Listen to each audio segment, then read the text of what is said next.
Padre, yo te pido que en esta tarde seas tú hablando lo que quieres comunicar desde tu corazón. Te doy gracias por tu palabra. Te doy gracias, Señor, por la bendición que es estar aquí.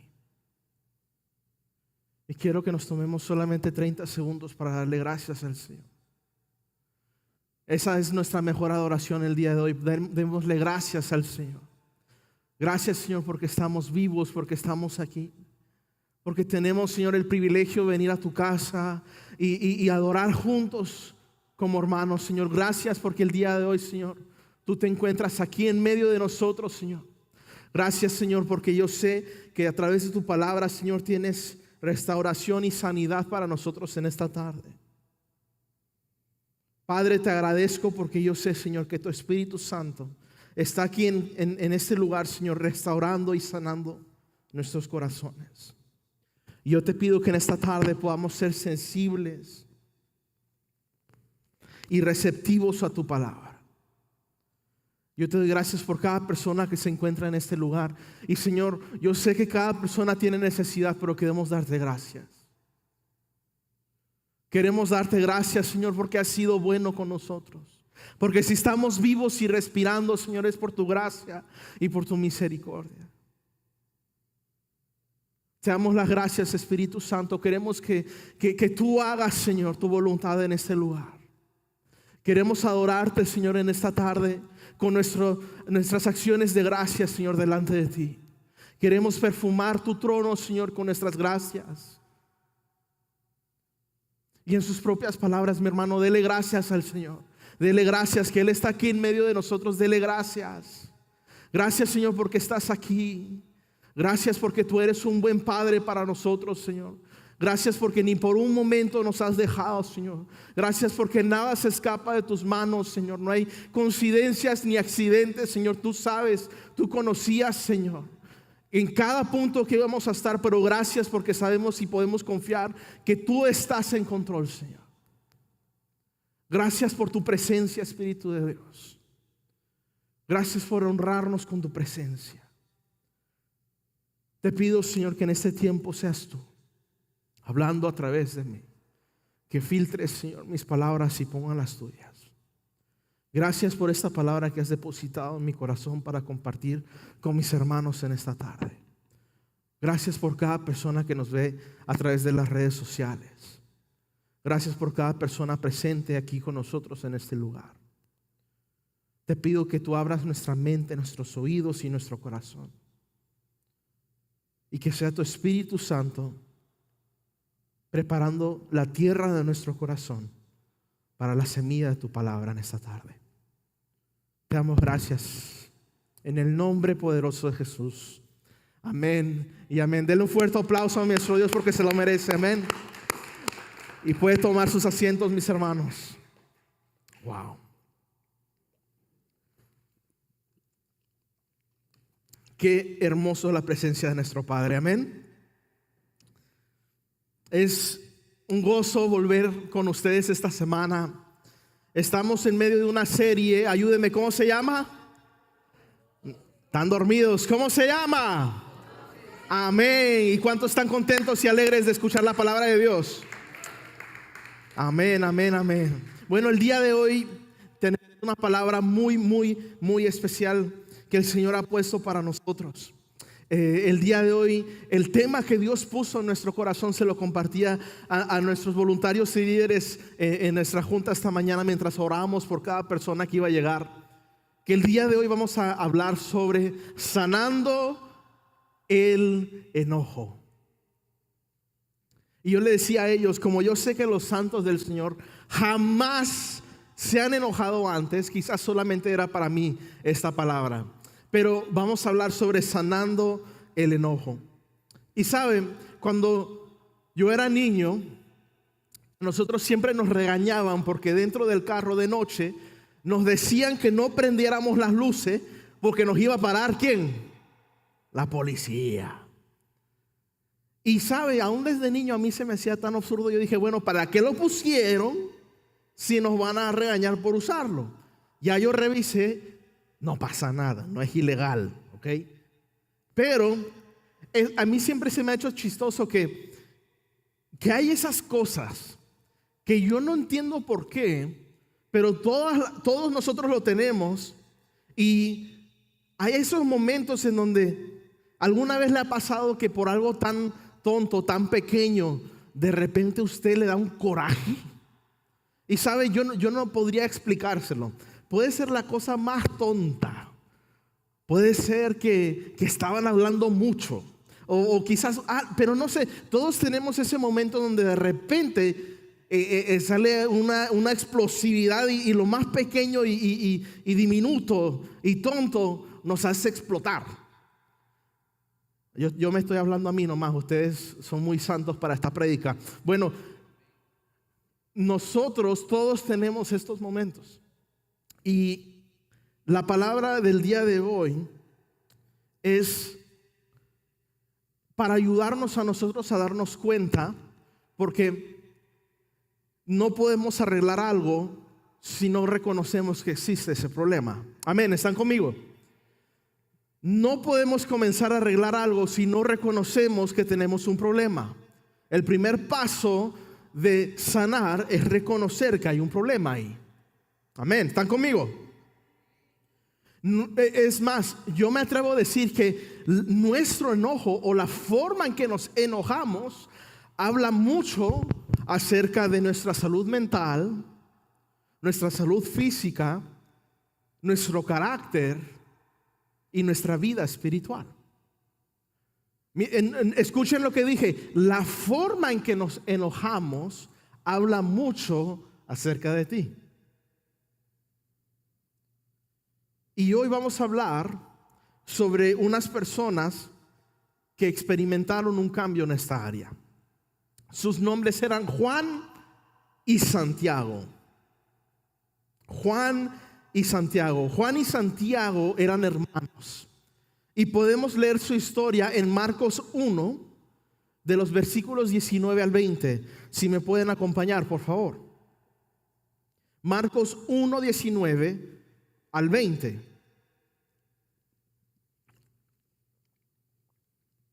Mire lo que dice. Un poco más adelante Jesús vio a Santiago y a su hermano Juan, hijos de Zebedeo, que estaban en una barca arreglando sus redes, y enseguida los llamó, y ellos dejaron, esa palabra como que nos ha salido mucho, ¿no? Dejaron a su padre Zebedeo en la barca con sus ayudantes y se fueron ¿con quién? Con Jesús. Estos hermanos dejaron todo y fueron con Jesús. Quiero darles una introducción a quiénes eran estos hombres. La Biblia nos muestra right away que eran hijos de un pescador que se llamaba Zebedeo. Y Jesús los llamó mientras ellos estaban en su labor. Juan era el discípulo más joven de los 12 y se cree que tenía entre los 16 y 18 años. Era consentido y chismoso. Santiago se cree que era menor de 20 años, pero era mayor que Juan. Santiago también es el primer discípulo que muere como mártir a la edad de unos 33 a 35 años. Es el primero en morir y muy joven. Juan fue quien escribió, si usted va al último libro de su Biblia, se llama Apocalipsis. Juan fue el que escribió el libro de Apocalipsis y fue el único discípulo que Jesús permitió que muriera una muerte natural. Pero la Biblia también nos enseña que Juan y Santiago, estos hermanos, tenían un carácter muy interesante. En una ocasión, ellos pasan por un lugar que se llama Samaria y ellos le dicen a Jesús que por causa de su comportamiento, que Él haga llover fuego del cielo y los consuma a todos. Y Jesús siendo Jesús, les dice: mis chavos, así no es. Entonces estos guys eran bien tremendos, bien particulares, tenían un carácter especial, pero aún así Jesús los ama. Tenían un enojo muy particular, muy orgulloso y vengativo, que buscaba el castigo de la gente, pero Jesús los corrige con compasión y misericordia. Y eran también muy atrevidos. En una ocasión, en Marcos 10:35, los hermanos se atreven a decirle a Jesús: oye, cuando estés en tu gloria, Señor, podemos sentarnos a la izquierda y a la derecha. ¿Quién se va a sentar más cerca de ti? Y en Marcos 10:43, mire, vaya conmigo rápido, dice: pero no es así entre ustedes, les responde Jesús. Más bien, cualquiera que anhele hacerse grande entre ustedes será su servidor. Diga conmigo: su servidor. Y cualquiera que anhele ser el primero entre ustedes será siervo de todos. Diga conmigo: de todos. Porque el Hijo del Hombre tampoco vino para ser servido, sino para servir y para dar su vida en rescate de muchos. Entonces Jesús les responde y les demuestra y corrige su perspectiva y les dice: si ustedes quieren ser grandes, tienen que también ser los que más sirven. Si quieres ser primero, tienes que ser el que más sirva a todos. Y lo más interesante es que luego vemos que a Juan se le refiere como el apóstol del amor. Entonces vemos una transformación muy tremenda ahí. Y saben, Jesús le pone un nombre a estos hermanos. Por eso es que cuando hablamos el día de hoy los pusimos juntos, porque Jesús fue muy específico y les pone un nombre a ellos. Y solamente aparece esto 2 veces con los discípulos. La primera vez que Jesús le cambia el nombre a alguien fue con Simón Pedro. Esta es la primera vez que ocurre. Y las segundas personas a quien Jesús les pone un nombre adicional al suyo era a Juan y a Santiago. Ahora quiero que vayan conmigo a Marcos 3. Vamos a ver cuál es ese nombre.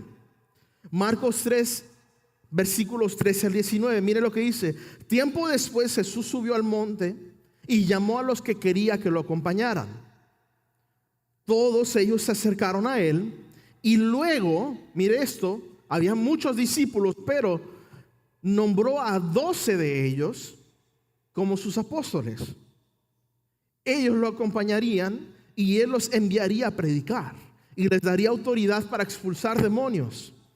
Estos son los 12 que escogió: Simón, a quien llamó Pedro; Santiago y Juan, los hijos de Zebedeo, a quienes Jesús, mire esto, Jesús apodó hijos del trueno; Andrés, Felipe, Bartolomé, Mateo, Tomás, Santiago, Tadeo, Simón y Judas Iscariote, que después lo traicionó. En estos tiempos, mi hermano, cuando Jesús vivía, cuando alguien se refería a otra persona como hijo de algo, eso significaba que esa persona traía una característica parecida a eso. Entonces, cuando Jesús les dice hijos del trueno, yo no me imagino cómo eran estos cuates. Entonces era que literalmente ellos tenían un carácter muy particular, en donde literalmente representaba, quizás eran muy escandalosos, muy explosivos, muy enojones, tremendos, muy vengativos, y Jesús les dice hijos del trueno. Ahora, hay algunas razones por lo cual Jesús y Dios cambia el nombre de las personas en la palabra. Yo les traje 5 cosas para que lo anoten. La primera es para marcar una nueva identidad. Vemos en la vida de Abraham que Dios le cambia de Abram a Abraham, que significa padre enaltecido, y luego a padre de muchas naciones. La segunda razón que vemos estos cambios es para confirmar un llamado o una misión, como en el caso de Pedro. Simón le cambian el nombre a Pedro, lo cual significa que él iba a ser una base que Dios iba a usar para establecer la iglesia. Número 3, para mostrar una transformación. En el carácter vemos la transformación de Saulo a Pablo. 4, para señalar una relación o un pacto. Y la 5, para reflejar la autoridad de Dios sobre la identidad. Esto es algo que nuestro mundo el día de hoy tiene que entender. La autoridad de Dios sobre la identidad. Y yo quiero compartirles algo que quizás ustedes no sepan. La palabra nos dice que Dios usó al apóstol Juan en Apocalipsis capítulo 2:17, y dice que Jesús promete que algún día cuando estemos con Él, Él dice que Él tiene escrito en una piedrecita blanca un nombre especial para nosotros. Y la Biblia dice que ese nombre solamente la conoce y la entiende la persona que la recibe. Eso significa, mi hermano, que ya desde que usted nació, la Biblia dice que desde el vientre yo te conocí. No solamente son los nombres que nuestros padres nos ponen que importan, sino el nombre que Dios tiene designado para nosotros. La Biblia nos enseña que Dios conoce cada estrella, cada cosa pequeña por su nombre. Eso significa que Dios ha puesto una identidad especial para ti. Eso significa que tú no solamente eres el nombre que te puso tu mamá o tu papá. Hay algo más profundo, una identidad que solamente se encuentra en Cristo. Y la razón que Él hace eso es para que nosotros sepamos: tú eres mío y yo digo quién eres en verdad. Entonces, hay algo muy interesante que sucede con el nombre de Santiago y Juan. Como vemos en Marcos 3:17, dice que Santiago y Juan, los hijos de Zebedeo, a quienes Jesús apodó hijos del trueno. Bueno, mi pregunta esta semana para el Señor fue: Dios, ¿por qué le pusiste ese nombre? Yo dije, sabes, yo creo que tú eres un Dios que nos ama, que siempre cuando tú comienzas algo, tú no lo ves desde el principio, sino en su fin. Ya tú tenías todo planeado, ya tenías todo en mente, ya sabías qué iba a pasar antes de que tú comenzaras. Entonces, ¿por qué? Si tú le pones y cambias nuestra identidad y nos sacas, ¿verdad? Acuérdense que aprendíamos de Mateo, ¿verdad? Nos cambias de ser Leví a ahora ser un regalo para el cuerpo de Cristo. Entonces, ¿por qué es que a ellos les pones hijos del trueno? Porque sabe, yo creo que lo que Dios me mostró esta semana es que no solamente fue un apodo que Jesús les puso. Porque sabe, Juan era una persona muy especial, muy particular. Él era una persona que creía que se la sabía de todas. Era un muchacho muy consentido. Y al darles este apodo, Jesús quería revelar un defecto en su carácter. Pero no se me pierda, mire esto. ¿Pero por qué quería hacer esto? ¿Por qué quería hacerlo? Era para que ellos entendieran que ellos también tenían una necesidad.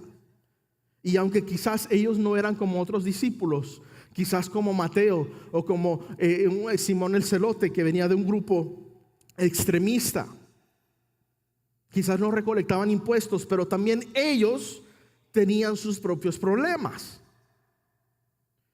Entonces, yo veo que Jesús siempre se enfoca en amar a las personas, y Él nos sana, como hablamos la semana pasada, de estas etiquetas que la gente nos pone. Entonces, ¿por qué Jesús les pondría un apodo? Quiero hacerlos pensar, ¿por qué es que le pondría un apodo? A mí, no sé usted, a mí se me hizo extraño. ¿Por qué es que Él resalta una imperfección en lugar de darles un nombre nuevo o un nombre opuesto a lo que eran en ese momento?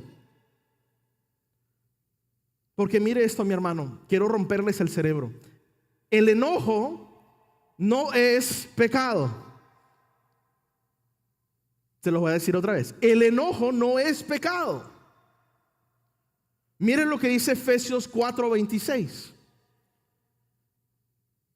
Efesios 4:26 dice: enójense.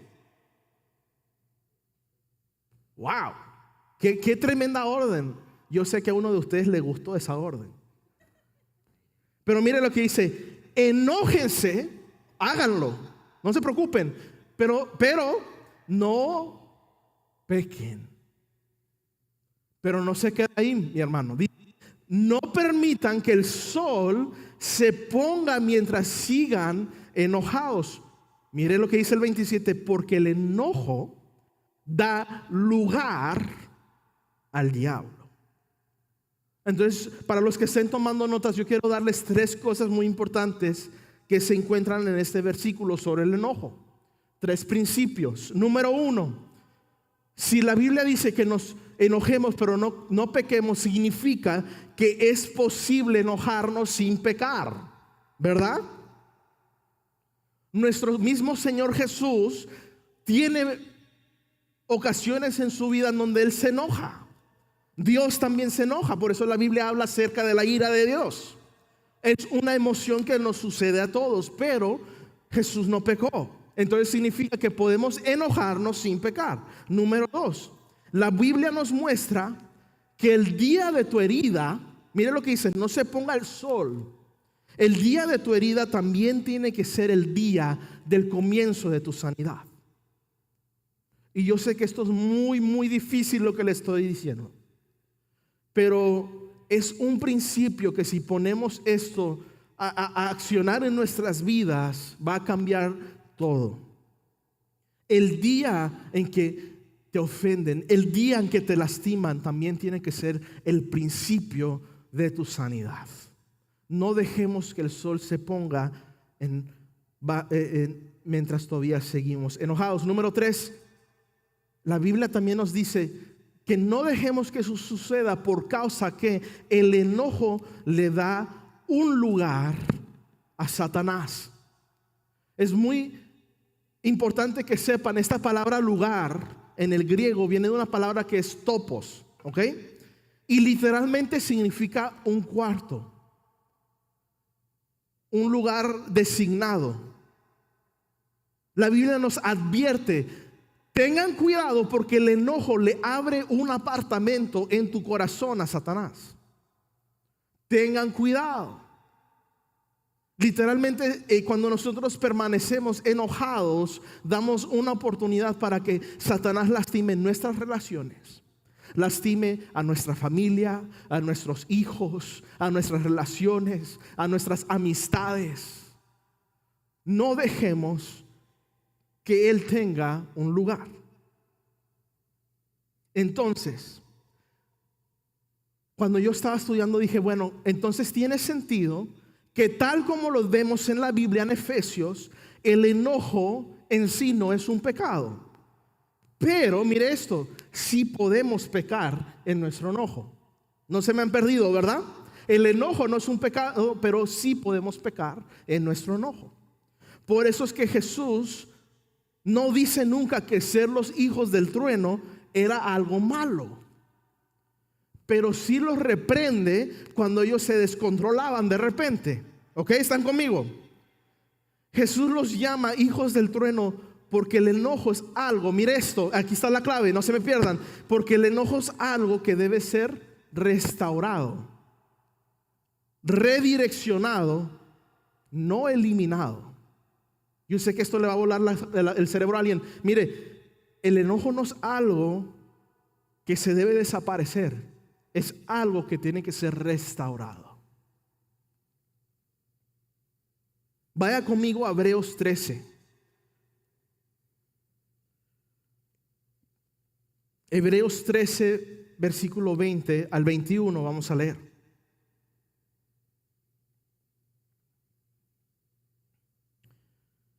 Y dice así: y ahora que el Dios de paz, quien levantó de entre los muertos a nuestro Señor Jesús, el gran pastor de ovejas, y que ratificó un pacto eterno con su sangre, los capacite con todo lo que necesiten para hacer su voluntad, que Él produzca en ustedes mediante el poder de Jesucristo todo lo que a Él le agrada.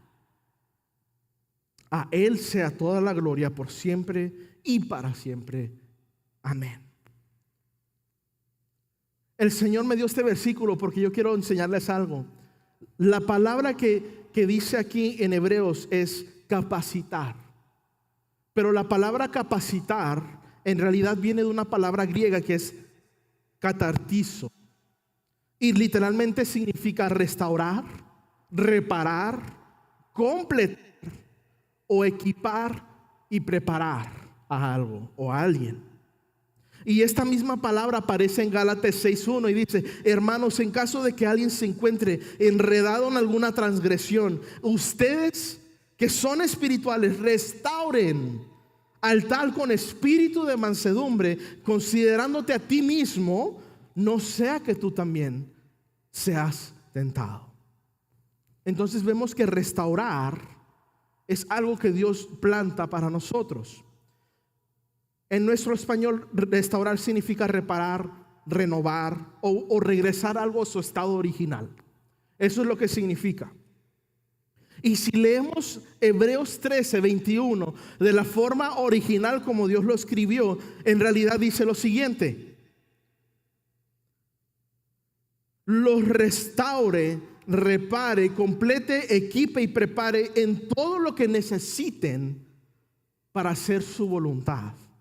Que Él produzca en ustedes mediante el poder de Jesucristo todo lo bueno que a Él le agrada. Ahorita yo les voy a explicar por qué yo les traigo eso, pero sabe, el enojo en muchas ocasiones es un mecanismo de defensa en el ser humano. Y lo que sucede es que el enojo hace que la gente quiera apartarse de nosotros. Es para asustar a la gente, así como un perro ladra. Bueno, cuando queremos alejar a la gente de un lugar o una área que ahorita nos duele, lo que hacemos es enojarnos. Bueno, a los santos a ustedes no les pasa, ¿verdad? Bueno, solo soy yo, está bien. Cuando nosotros tenemos dolor, queremos proteger la herida. Y lo que hacemos es, como lo hacen estos perros así agresivos, es hacer mucho ruido para que se alejen de ahí. Pero mire esto, a veces el mismo enojo aleja a los demás de esta área dolida, pero no permite que seamos sanados. Porque lo que pasa es que no todos los que se nos acercan a nosotros tienen la intención o el deseo de lastimarte. Pero sabe, el Señor me hablaba, me mostraba que el dolor que a veces se manifiesta en enojo es también usado por Satanás para impedir que tú tengas tu sanidad. Y mientras tú estás solo, sangrando, en dolor, mientras tú estás alejando a la gente, Dios está tratando de traer personas a tu vida que te ayuden a sanar y a restaurar, pero en tu enojo también los estás alejando. Por eso es que la Biblia nos enseña que el enojo no es algo malo, pero tenemos que tener cuidado porque sí se puede convertir en una herramienta para Satanás.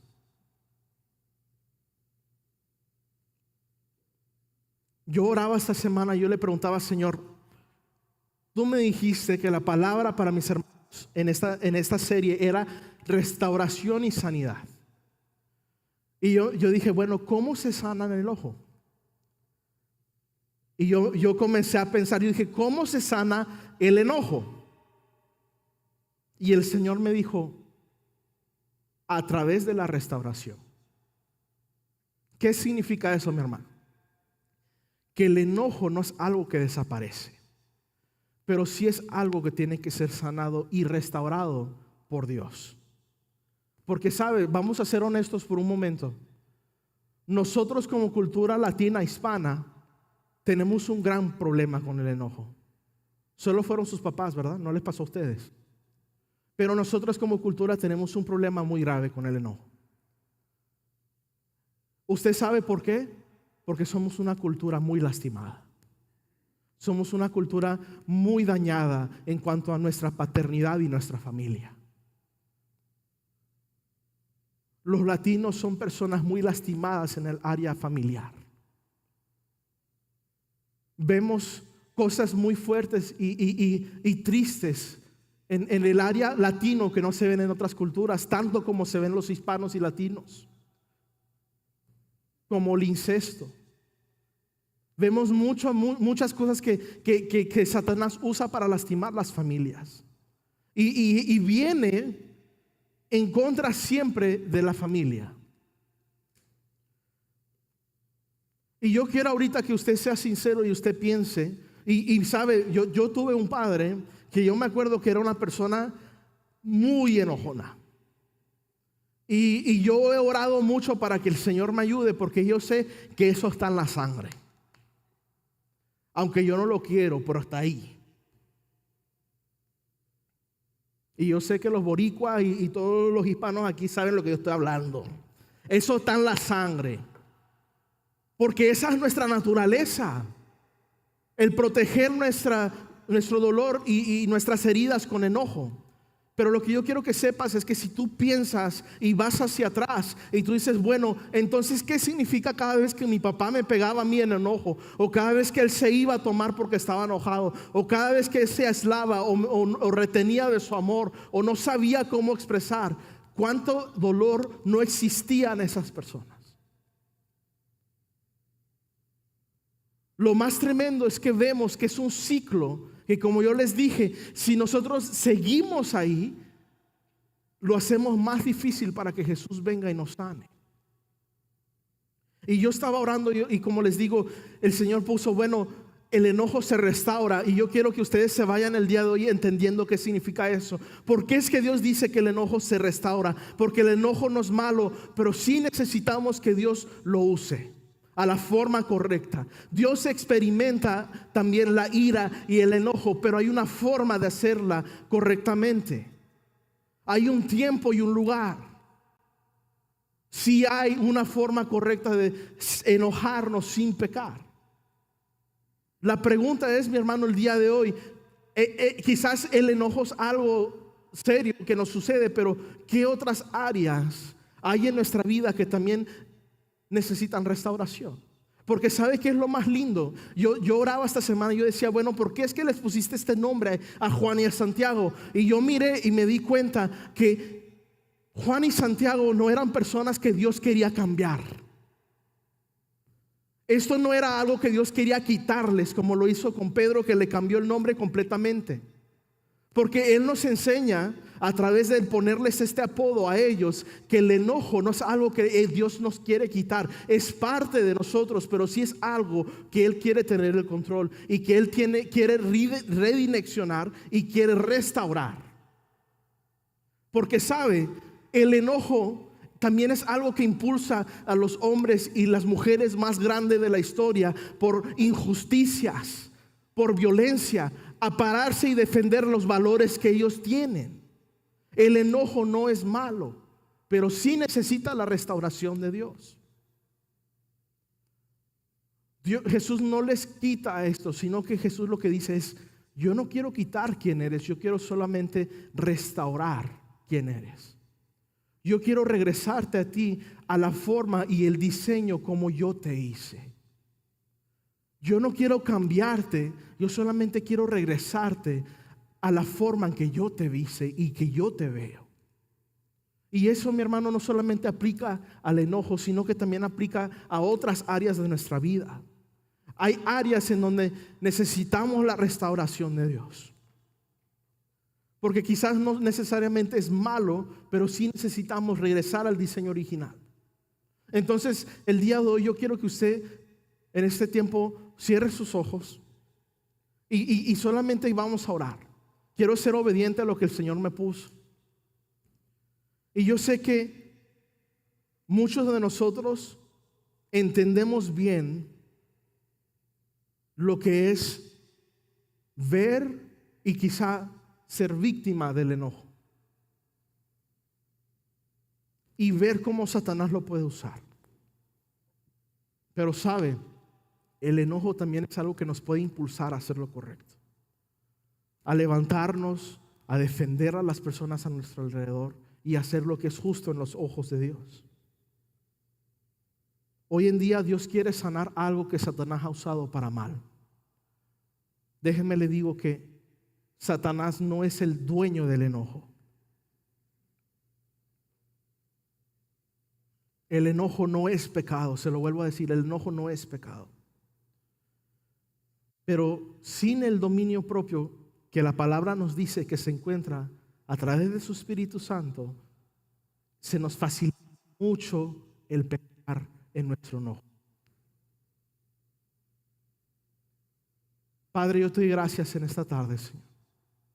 Gracias por tu palabra, gracias porque yo sé que el día de hoy, Señor, por más simple, quiero ser obediente a la forma en que tú me dijiste que comunicara este tema. Y yo quiero orar para que nos ayudes a nosotros, Señor, a poder confrontar estas áreas en nuestra familia, aún en nosotros mismos que necesitan ser restauradas. Que podamos regresar a esa intención y ese diseño que tú has puesto para nosotros, Señor. Padre, ayúdanos, Señor, a también poder perdonar las personas que nos han lastimado a través de su enojo. Ayúdanos y líbranos, Señor, de caer en el mismo patrón que las personas que vinieron antes de nosotros. No permitas que sea un instrumento o un lugar para Satanás, sino que sea una área que veamos restaurada por el poder de nuestro Señor Jesús. Y yo te doy gracias, Señor, porque yo sé que has comenzado una obra muy linda, Señor, en cada persona aquí. Y yo sé que no es coincidencia que esta semana lo primero que nos va a pasar es que alguien se nos meta enfrente del carro mientras manejamos y vamos a querernos enojar y pecar. Pero yo te pido, Espíritu Santo, que tú nos des el dominio propio para poder enojarnos y no pecar. Que podamos ver la restauración en nuestra vida de esas áreas, Señor, que quizás se han ido cayendo y degradando poco a poco, Señor. Yo te doy gracias, Señor, porque yo sé que tu Espíritu Santo, Señor, quien es que ha estado en medio de esta serie, nos está ayudando, Señor, a poder ver la verdad de nuestras vidas, al ver la verdad de nuestras emociones, que no son malas, Señor, son una herramienta que tú has puesto en nosotros, pero que sí necesita dominio propio. Padre, nuestra cultura y nuestro país te necesita. Y hemos sido víctimas, Señor, del dolor y del enojo de nuestros papás y de sus papás. Pero yo te pido que en esta hora, Señor, tú traigas sanidad a nuestro corazón. Padre, yo te pido que tú nos llenes con la capacidad de perdonar para poder ser libres. Perdonar para no tener que repetir.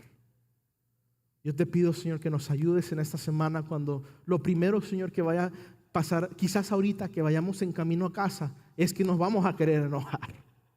Pero yo te doy gracias, Señor, porque nos has dado tu Espíritu Santo, que nos da toda capacidad, que nos restaura, nos sana, nos limpia, nos capacita, nos da y nos prepara todo lo que necesitamos para poder caminar en esas buenas obras, Señor, para poder seguir tu buena voluntad. Te doy gracias, Padre, en esta tarde y te agradezco por cada persona en este lugar y en las redes sociales, Señor, en el nombre de Jesús.